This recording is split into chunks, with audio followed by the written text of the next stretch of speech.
So this section is about data modules and multi-fact, multi-grain analysis, where we're going to address differing levels of granularity in data. A classic example of this is where you have sales and targets. Sales are recorded at the day level, targets are recorded at the month level. To perform the analysis, certain things need to be done to avoid double counting. So we're going to start off with sales fact and some dimensions that relate to that fact. We'll show the diagram view. We'll go up to the top and you can see the various dimensions and facts. If I open up order details, you'll see the measures. Those measures are where the fact data resides. So I'll go back to the grid view. I'm going to add additional data. In this case, I'm going to add some tables. I'm going to add 2 more tables. I'm going to add the sales targets table and the time dimension table. I need the time dimension because we have to share some dimension between the sales and the sales targets. So the first thing we'll do is look at sales targets. You'll see the various information there. And then if I open up the time dimension, you'll see there's a series of items. A number of these items I don't need for my analysis, so I'm just going to select a whole bunch of them and remove them, just to make things cleaner for myself. And you can see there's current month, for example, that's in this area. It's identified incorrectly. It's identified as a measure. I want to change it to an identifier. So it's one of the things you can do with data modules. I'll identify it as it represents time and specify that it's a month. We'll use this as we go through creating the relationships.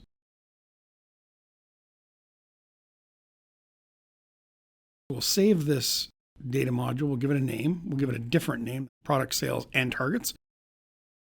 Because as we build the analysis out from this, we want to understand the difference between the regular product sales data module and product sales and targets data module. So go ahead and hit save there. So I have 2 fact tables in this analysis now, one for sales and one for sales targets. So I'm going to build a report off this data module. I'm going to do a few things in here. So I'm going to create the report. I'm going to build a table in the report because I want some cells to put my individual list reports in. So I'll create a table 2 by 2, and then in each of the cells of my table, I will add lists as I need them. So the first list I'm going to do, I'm just going to bring in the information that I need for sales. So I'm using the orders, order header and order details. I brought in the order year, and then I'll bring in the quantity and the line revenue. So that's the individual line item revenue. In the cell below that, I'm going to bring in sales targets. So I create another list. I'll go to my sales targets. I'll bring in sales year, same as order year. And I want the sales target amount. And we'll go ahead and update that data. I just changed it to page preview mode. So that'll execute the query, and you'll see that I have quantities and revenue and years and sales targets. So I'm going to go back to my data module. And I have time dimension, which I added, which is not related in any way to my other facts and dimensions. I'm going to create those relationships. I take time dimension and order header. That's where the order date is. And I'll build that relationship. Bring day date and order date. Match those columns and then refresh just to make sure I have it correct. And then I'll build a relationship between time and the sales target data. In this case, I don't have a day, so I'm going to use year, and current month. So there's 2 items, and then I'll pick sales year and sales period on the sales target table. I go ahead and say match selected columns or refresh. And from there, you should see I have the data. So now I built relationships between the time dimension and sales targets. So go ahead and save that module. We'll go back to our report. And in this case, I'm going to refresh the data so I get the latest version of the data module. And I'll build a list on the right-hand side. And in this list, I'm going to use different information. So I'm going to use my current year for my time dimension. Remember, the time dimension is related to both sales targets and sales orders. So I open up my order details, measures, and bring in quantity. So I have the same quantity as before. Bring in the line revenue amount, as we did before.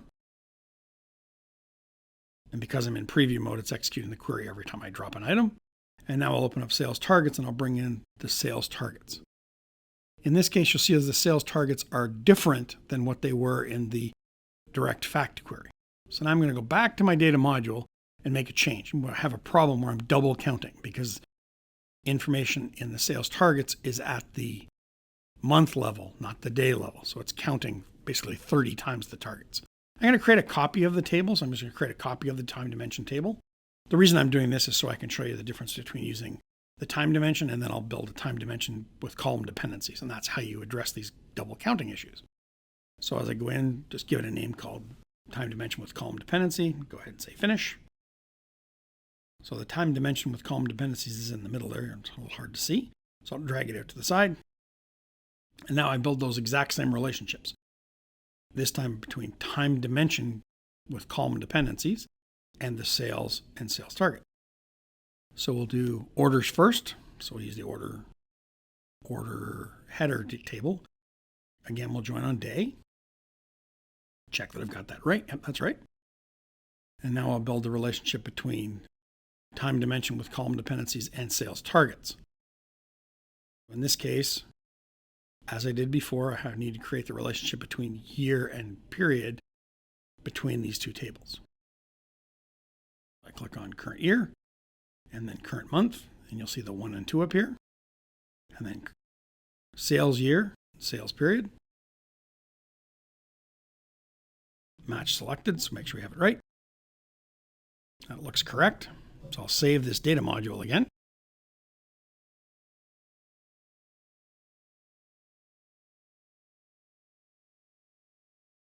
Now I need to specify column dependencies, and this is where I tell the query engine essentially how things roll up. So I'll bring in current year from my time dimension with column dependencies, bring in current month, and day date. And I'll create the relationship. So year to month, and then month to day. And because my sales targets don't have a day, it won't roll up the day date column. Again, I save. I'll go back to my report and we'll refresh the metadata from the data module. So you'll see now at the top, time dimension with column dependencies. So I'm going to create a new list in the bottom right corner of my grid of lists. In this case, I will bring in the current year from my time dimension with column dependencies. And then we'll bring in quantity and line revenue from my order details table. There's my measures. Quantity first, and then line revenue. Numbers are still the same as the last time I did this. But now I'm going to bring in the sales target amount. And you'll notice that the sales target values are the same as the list on the left. Thank you.